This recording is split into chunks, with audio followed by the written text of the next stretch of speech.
ಮೌರ್ಯ ಸಾಮ್ರಾಜ್ಯದ ಅತ್ಯಂತ ಪ್ರಸಿದ್ಧ ರಾಜರಲ್ಲಿ ಒಬ್ಬನಾದ ಅಶೋಕ ಚಕ್ರವರ್ತಿ ಭಾರತೀಯ ಇತಿಹಾಸದಲ್ಲಿ ಅಮರವಾದ ಹೆಸರು. ಅವನ ಜೀವನವು ಒಂದು ಸಾಮಾನ್ಯ ರಾಜಕುಮಾರನಿಂದ ಮಹಾನ್ ಧರ್ಮಚಕ್ರವರ್ತಿಯಾಗಿ ರೂಪಾಂತರಗೊಂಡ ಅದ್ಭುತ ಕಥೆ. ಅಶೋಕನು ಮೌರ್ಯ ಸಾಮ್ರಾಜ್ಯದ ಮಹಾನ್ ರಾಜನಾದ ಬಿಂದುಸಾರನ ಮಗನಾಗಿದ್ದನು. ಅವನು ಕ್ರಿ.ಪೂ. 304ರ ಸುಮಾರಿಗೆ ಜನಿಸಿದನೆಂದು ಇತಿಹಾಸಕಾರರು ಹೇಳುತ್ತಾರೆ.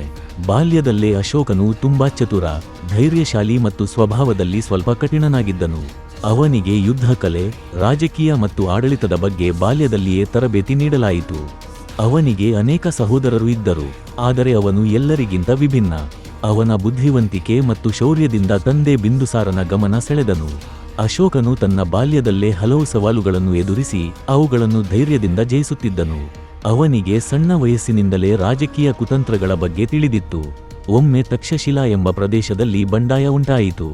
ಬಿಂದುಸಾರನು ಆ ಬಂಡಾಯವನ್ನು ಶಮನ ಮಾಡಲು ಅಶೋಕನನ್ನು ಕಳುಹಿಸಿದನು. ಅಶೋಕನು ತನ್ನ ಬುದ್ಧಿವಂತಿಕೆ ಮತ್ತು ಧೈರ್ಯದಿಂದ ಆ ಬಂಡಾಯವನ್ನು ಯಶಸ್ವಿಯಾಗಿ ಶಮನ ಮಾಡಿದನು. ಇದರಿಂದ ಅವನ ಹೆಸರು ಎಲ್ಲೆಡೆ ಪ್ರಸಿದ್ಧವಾಯಿತು. ಬಿಂದುಸಾರನ ನಿಧನದ ನಂತರ ಮೌರ್ಯ ಸಾಮ್ರಾಜ್ಯದಲ್ಲಿ ಸಿಂಹಾಸನಕ್ಕಾಗಿ ಭಾರಿ ಹೋರಾಟ ನಡೆಯಿತು. ಅಶೋಕನ ಸಹೋದರರಲ್ಲಿ ಕೆಲವರು ಸಿಂಹಾಸನವನ್ನು ಪಡೆಯಲು ಯತ್ನಿಸಿದರು. ಈ ಸಂದರ್ಭದಲ್ಲಿ ಅಶೋಕನು ತನ್ನ ಧೈರ್ಯ, ತಂತ್ರ ಮತ್ತು ಕಠಿಣ ನಿರ್ಧಾರಗಳಿಂದ ಎಲ್ಲ ಅಡೆತಡೆಗಳನ್ನು ದಾಟಿ ರಾಜನಾದನು. ಅಶೋಕನು ಸಿಂಹಾಸನಾರೂಢನಾದ ನಂತರ ಅವನು ತನ್ನ ಸಾಮ್ರಾಜ್ಯವನ್ನು ವಿಸ್ತರಿಸಲು ಮುಂದಾದನು. ಅವನು ಯುದ್ಧಗಳಲ್ಲಿ ಜಯಗಳಿಸುತ್ತಾ ತನ್ನ ಸಾಮ್ರಾಜ್ಯವನ್ನು ಬಹಳಷ್ಟು ವಿಸ್ತರಿಸಿದನು. ಆ ಕಾಲದಲ್ಲಿ ಅವನನ್ನು ಚಂಡಾಶೋಕ ಎಂದು ಕರೆಯಲಾಗುತ್ತಿತ್ತು, ಏಕೆಂದರೆ ಅವನು ಯುದ್ಧಗಳಲ್ಲಿ ನಿರ್ದಯನಾಗಿದ್ದನು. ಅಶೋಕನ ಜೀವನದಲ್ಲಿ ಅತ್ಯಂತ ಮಹತ್ವದ ಘಟನೆಯಾದ ಕಳಿಂಗ ಯುದ್ಧವು ಅವನ ಜೀವನವನ್ನು ಸಂಪೂರ್ಣವಾಗಿ ಬದಲಿಸಿತು. ಕಳಿಂಗ ಇಂದಿನ ಒಡಿಶಾ ಪ್ರದೇಶದ ಸ್ವತಂತ್ರ ರಾಜ್ಯವಾಗಿತ್ತು.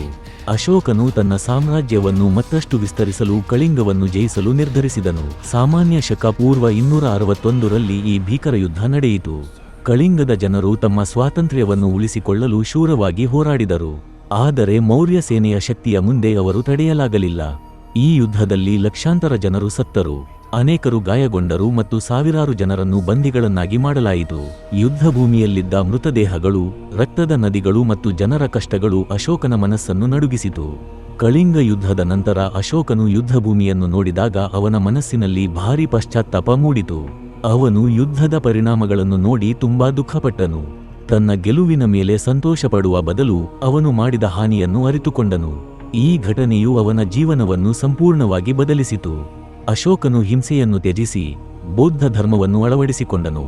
ಅವನು ಧರ್ಮಾಶೋಕ ಎಂದು ಪ್ರಸಿದ್ಧನಾದನು. ಅವನ ಆಡಳಿತದಲ್ಲಿ ಪ್ರಜೆಗಳ ಕಲ್ಯಾಣಕ್ಕೆ ಹೆಚ್ಚಿನ ಮಹತ್ವ ನೀಡಲಾಯಿತು. ಅವನು ಧರ್ಮ, ಅಹಿಂಸೆ, ಸತ್ಯ ಮತ್ತು ಸಹಾನುಭೂತಿ ಮೌಲ್ಯಗಳನ್ನು ಪ್ರಚಾರ ಮಾಡುತ್ತಿದ್ದನು.